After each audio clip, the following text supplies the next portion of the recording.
You know the routine. It's 6 a.m., the sun hasn't even cleared the tree line yet, but the air already feels heavy, thick, like it's waiting for something that never comes. You walk out to the porch with a coffee in one hand and a sense of dread in the other. You look at the potato patch. You hauled the buckets yesterday. You dragged the heavy black hose across the wet grass until your lower back throbbed. You checked the forecast 3 times before bed, hoping for a chance of showers that never materialized. You did everything the books told you to do. You hilled the soil, you added the mulch, you tucked those seed potatoes in like they were royalty. But look at them now. The leaves are brittle. They aren't that deep, vibrant green you see in the seed catalogs. They're a dusty, pale lime.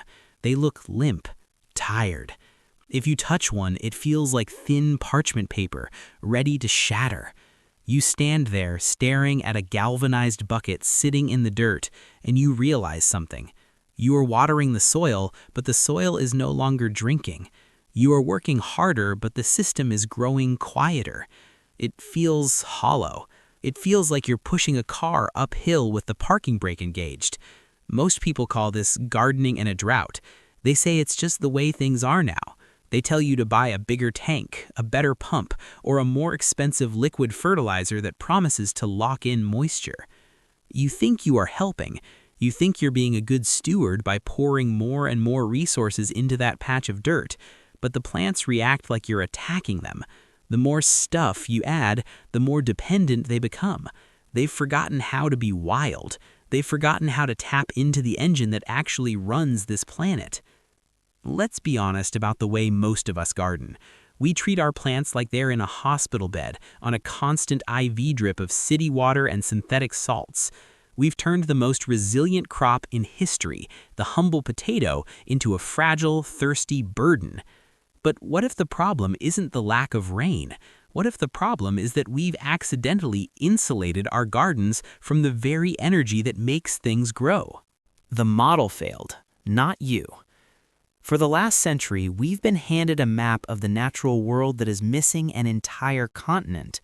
We've been told that plants are just chemical machines. You put NPK, nitrogen, phosphorus, potassium, in, you put water in, and you get calories out. It's a ledger. It's an accounting firm in the dirt. But if that's the whole story, then explain the forest floor. Go for a walk in the deep woods. Look at the wild patch of berries or the massive oaks that tower over the clearing. Nobody is hauling buckets of water out there. Nobody is spreading bags of 10-10-10 fertilizer. Yet, even in the middle of a July heat wave, the forest stays cool. It stays dark. It stays damp. That is not luck. That is a system. You see, we've been operating with an incomplete map. We focus entirely on the chemistry of the garden. We obsess over pH levels and nutrient ratios, but we've completely ignored the physics. Think about the battery in your car. If the terminals are corroded, it doesn't matter how much fuel you have in the tank. The car won't start. The energy can't move. Your garden is exactly like that car. The earth is a giant living battery. There is a constant, subtle flow of electricity moving from the atmosphere down into the soil. It's happening right now, all around you. It's in the morning mist. It's in the way the wind brushes against the leaves.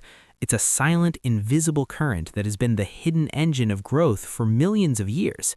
But when we hill our potatoes in neat, isolated rows, and when we use plastic weed barriers or treated lumber, we are effectively cutting the wires. We are insulating our plants. We've built a garden that is chemically correct, but electrically dead. You've been kept from seeing the whole system. You've been told that growth comes from a bag you buy at the store, but the truth is, growth comes from a signal you capture from the sky. I didn't need more water.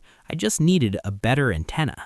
To understand why this works, you have to stop thinking of the sky as empty space. You have to start seeing it as a reservoir of untapped power.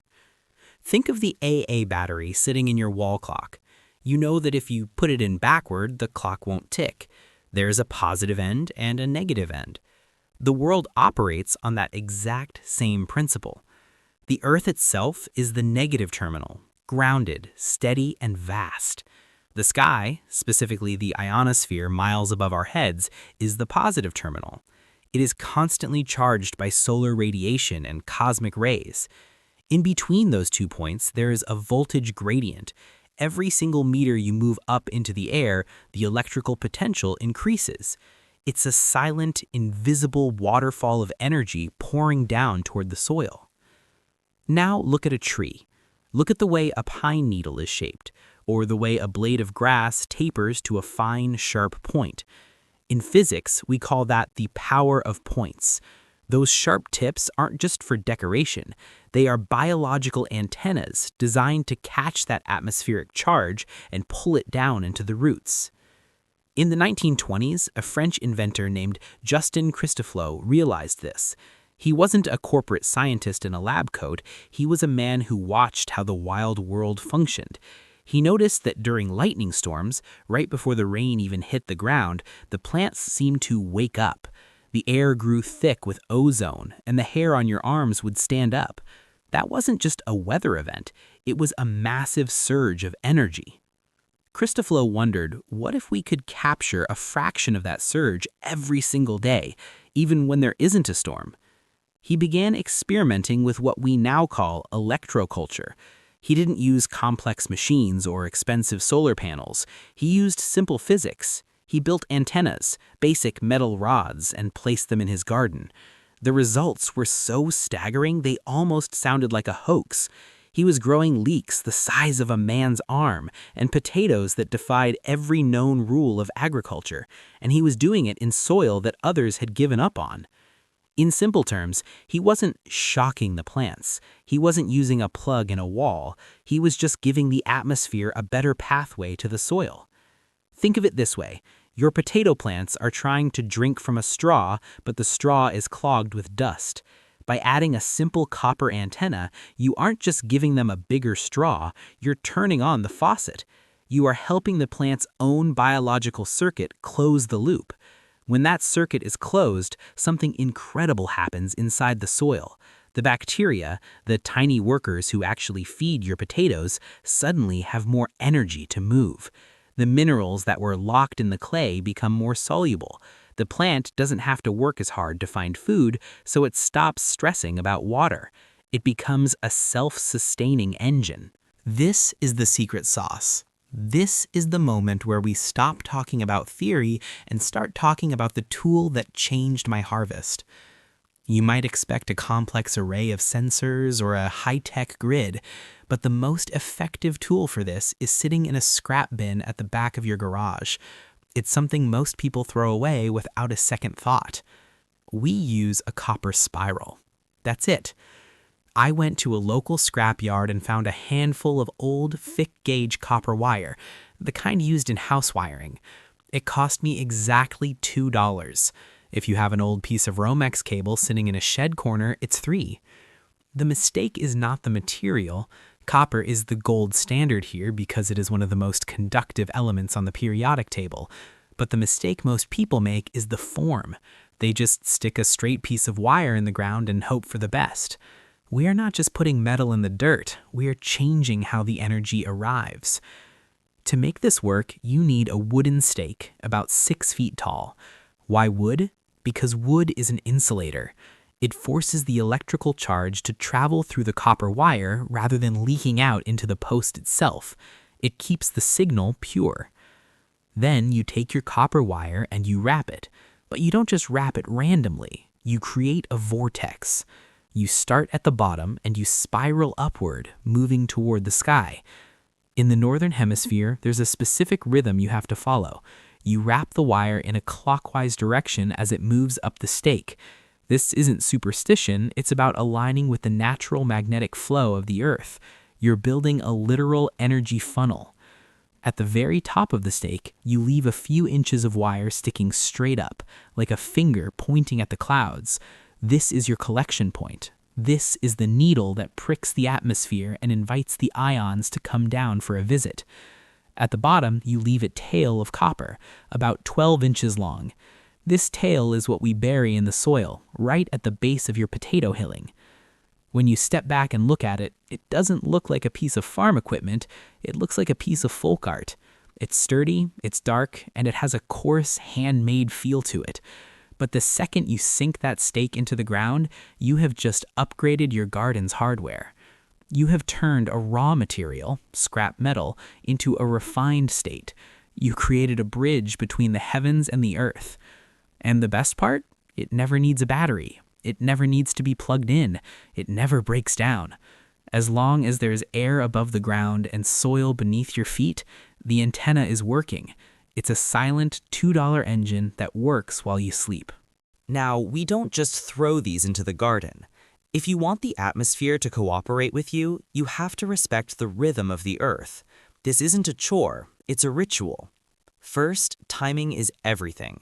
You want to set your antennas before the first green eye of the potato breaks the surface of the soil. Why?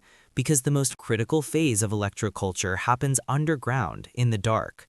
We are trying to stimulate root expansion and microbial activity before the plant spends its energy on leaves. Think of it as laying the foundation of a house before you try to put up the walls. Take your 6-foot wooden stake. Find the center of your potato row. Now look at your compass or the app on your phone. You need to orient your antenna so it faces the magnetic north. In the northern hemisphere, we want the flow to travel from the sky, down the spiral, and into the ground following the natural pull of the pole. Sink that stake deep. You want at least 12 to 18 inches in the ground so it's sturdy enough to withstand a summer gale. As you hammer it in, feel the resistance of the earth. That's the ground of your battery. Now for the field test. Most people will tell you this is just woo-woo science. I want you to prove them wrong before you even plant a seed. Go into your kitchen and grab a basic digital multimeter, the kind you use to check if a 9-volt battery is still good. Set it to the lowest GC voltage setting. Put one probe on the copper wire at the top of your antenna and the other probe directly into the damp soil about 3 feet away. Watch the screen. You will see a flicker. It might be small, maybe 0.05 or 0.1 volts, but it is there. That is the breath of the atmosphere.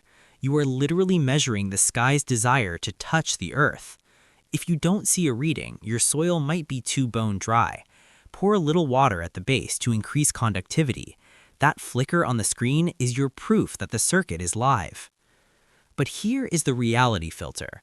This is where people get carried away. Electroculture is a catalyst. It is not a miracle. It will not grow potatoes in a pile of toxic glass or pure sand. It works by making existing nutrients more available. If your soil is completely void of organic matter, the electricity has nothing to work with. Think of it like a turbocharger on an engine. It makes the fuel burn better, but you still need the fuel. Also, a safety note. If you live in an area prone to severe lightning strikes, do not build 20-foot tall copper towers. We are looking for subtle atmospheric ions, not a direct hit from a bolt of Zeus. Keep your antennas at a reasonable height. 6 to 7 feet is the sweet spot where you get the voltage gradient without turning your backyard into a lightning rod. The operational rhythm is the best part. Unlike irrigation, which demands you stand there with a hose for an hour every evening, this system asks for nothing once it's installed. Your only job is to walk past it once a week. Check the wire. Make sure the tail hasn't been dug up by a curious squirrel or a wandering chicken. Other than that, you step back. Fast forward through June. The sun is screaming. Your neighbor's garden is starting to look crisp around the edges. But your potato patch? It looks different. The stalks are thicker, almost like small trees. The leaves have a waxy, deep sheen that seems to repel the heat. While the plants next door are shutting down to survive, your plants are plugged in. You aren't fighting the weather anymore. You're using it. Then comes the morning of the harvest. The vines have finally died back, turning that brittle golden brown that signals the end of the cycle. Usually, this is a moment of anxiety. You wonder if the tubers underneath are small marbles, or if the drought finally won. You walk out with your pitchfork. You sink it into the soil near the base of the antenna. As you pry the earth upward, you don't feel that hard, compacted brick of dry clay. Instead, the soil falls away like dark, crumbly chocolate cake. You reach in with your bare hands. The dirt feels cool, even though it hasn't rained in weeks. And then you feel it. Something heavy, something substantial. You pull out a potato the size of a grapefruit, then another, and another. They are clean. The skins are smooth, without the scab or pitting that usually comes from erratic watering. You weigh them in your hand, and they feel dense. They don't feel watery or hollow. They feel like concentrated sunlight. In that moment, you realize that the 30% increase in yield isn't even the biggest win. The real win is the silence of the water pump. The real win is the $50 you didn't spend on bloom booster chemicals. Independence isn't about building a bunker and hiding from the world. It is about a dinner plate that you filled yourself, using nothing but scrap wire and the air above your head. Freedom isn't about buying more products, it's about needing fewer of them. When you understand how to close the loop, how to use the physics of the planet to feed your family, the fear of the future starts to evaporate. You aren't a consumer waiting for a delivery truck. You are a steward of a system that has been working since the dawn of time. We just forgot how to listen to it. I don't want you to go out and buy a mile of copper wire today. I don't want you to wire your entire property this weekend. That is how people burn out. Start small. Find one corner of your garden, build one antenna, use one scrap of wire, watch one row of potatoes. Prove it to yourself. Once you see that first voltage harvest, you'll never look at a piece of scrap metal or a cloudy sky the same way again. If you want more of these forgotten shortcuts to a self-sufficient life, hit the subscribe button and join our community of modern-day pioneers. We're digging up the old world to build a better new one. I'll see you in the dirt.